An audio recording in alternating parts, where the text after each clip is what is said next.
बहुत समय पहले एक गांव में एक पंडित परिवार रहा करता था। उस परिवार में 4 सदस्य थे, माता पिता और 2 लड़के। उनका जो सबसे छोटा लड़का था उसका नाम गणेश था। छोटा लड़का जो था उसका स्वभाव बहुत ही सरल था और वह बचपन से ही भगवान को अपने साथी की तरह मानता था।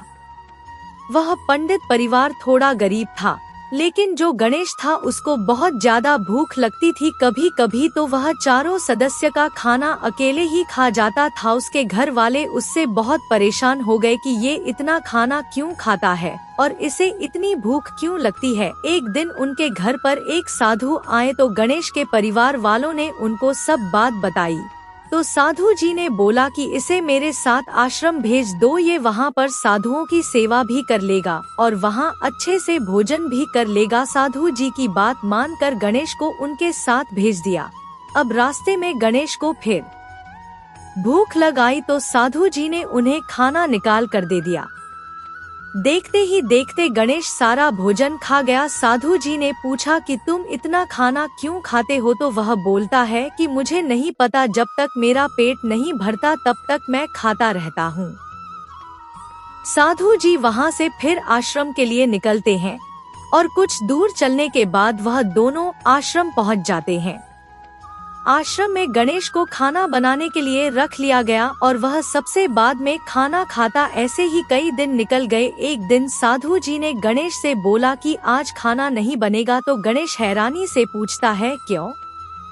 साधु जी बोलते हैं कि आज राम नवमी है और इस आश्रम का नियम है कि यहाँ पर सभी लायक इस व्रत को करते हैं, तो हम सब राम नवमी का व्रत करेंगे, इसलिए हम सब लायक खाना नहीं खाएंगे तो खाना बनेगा भी नहीं।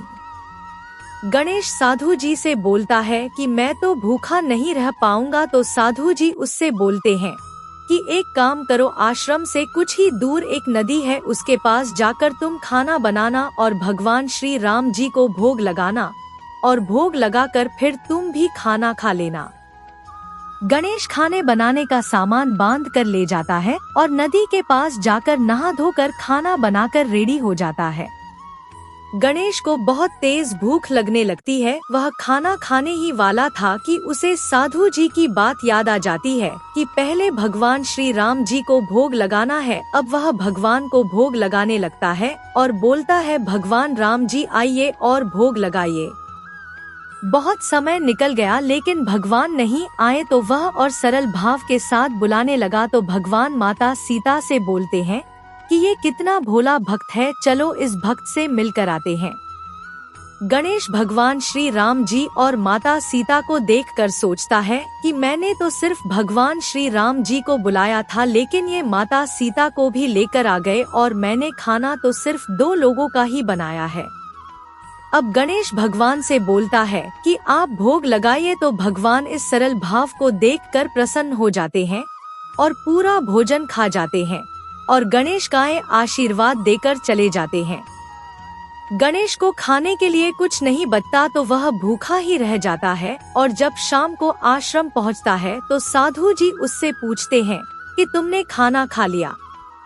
तो गणेश बोलता है कि कहाँ से खा लिया, भगवान जी आए थे माता सीता जी के साथ, पूरा खाना खा गए। तो साधु जी चौंक जाते हैं कि ऐसा थोड़ी होता है। साधु जी को लगा कि ये और खाना खाने के चक्कर में झूठ बोल रहा है।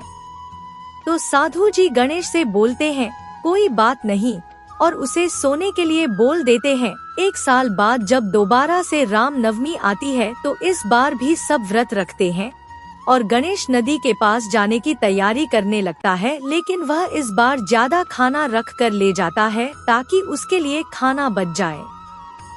इस बार जब वह खाना तैयार करके भगवान को भाग लगाने बुलाता है तो भगवान के साथ माता सीता और लक्ष्मण जी भी आते हैं। अब गणेश का दिमाग खराब हो जाता है क्योंकि गणेश ने खाना 3 ही लोगों का बनाया होता है। भगवान पूरा खाना खा के चले जाते हैं।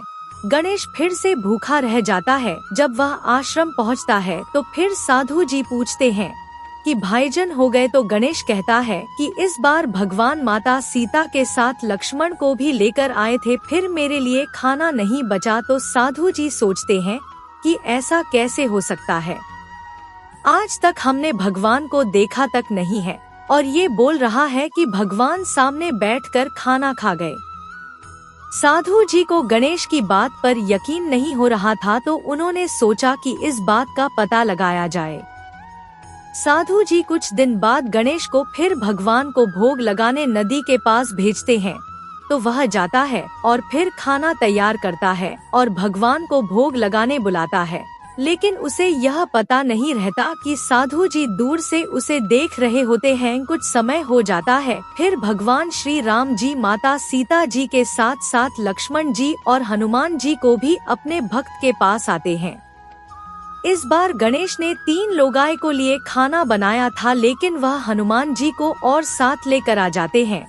तो गणेश भगवान श्री राम जी से बोलता है कि भगवान, आप पहले ही बता दिया करो कि किसको साथ लेकर आओगे, आप सारा भोजन खा जाते हो और मैं भूखा ही रह जाता हूँ।